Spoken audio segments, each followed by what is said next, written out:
c'est 500 milliards d'euros. 470 milliards d'euros. 750 milliards d'euros de disponibles pour relancer l'activité économique. Sur les montants à payer pour le montant de la crise du Covid, on va dire qu'il y a plusieurs estimations.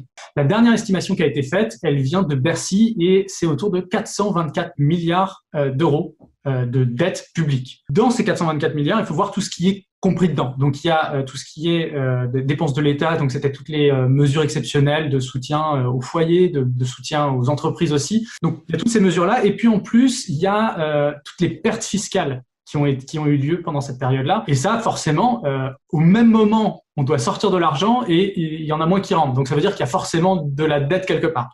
Il faut emprunter, il faut trouver de l'argent quelque part. 3 pistes pour financer la dette Covid. Première piste, augmenter les impôts. Ça permettrait tout simplement à l'État d'accroître ses revenus. Parler d'augmentation d'impôts juste avant une élection, parce que l'élection arrive quand même bientôt, ça peut être compliqué. C'est pas forcément le meilleur moment pour le faire, et surtout après des moments un peu de crise comme ça, où il y a eu pour certains Français des pertes de revenus. Voilà, c'est pas forcément le truc le plus populaire, et ça se voit aussi dans le discours. Nous n'augmenterons pas les impôts des Français. L'erreur qui a été faite en 2008, sous l'impulsion allemande en particulier, c'était de se dire trop vite, ouh là là, il faut revenir à la discipline fiscale, et du coup de resserrer les écrous trop vite. Et là, je pense qu'au moins ce qu'on a appris en 2008, c'est que il fallait pas faire ça, qu'il fallait continuer à faire de la relance, et en particulier dépenser cet argent le mieux possible vers les ménages les plus pauvres pour maintenir leur pouvoir d'achat. À nouveau, pour des raisons à la fois morales et d'efficacité économique. Deuxième solution, miser sur la croissance avec un plan de relance. La relance, c'est maintenant. Il n'y a pas un instant à perdre.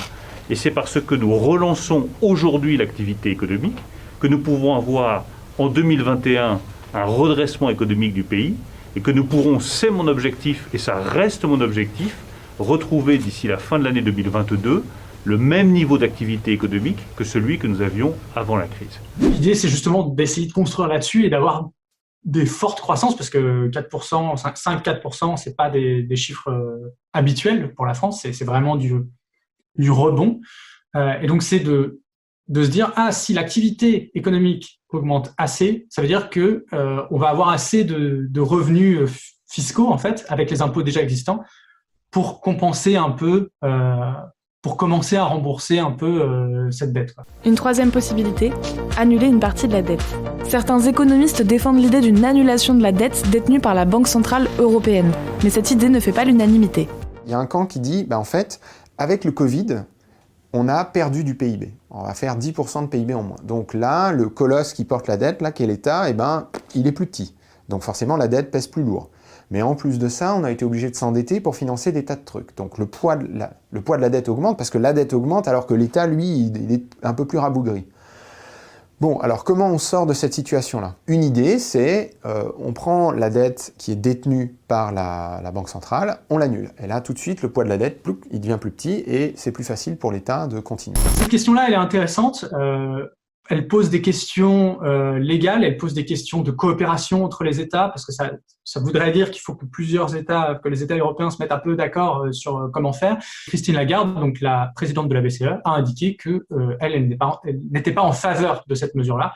Donc, à court terme, ça semble assez compliqué quand même de voir ça se profiler. Toutes ces solutions-là sont très politiques. Même l'annulation des dettes, c'est très, très politique. Cette question-là va être débattue par les candidats à l'élection présidentielle 2022. Et c'est là qu'on va vraiment se demander comment est-ce qu'on va payer cette dette du Covid, quoi. La dette publique du Covid, en tout cas.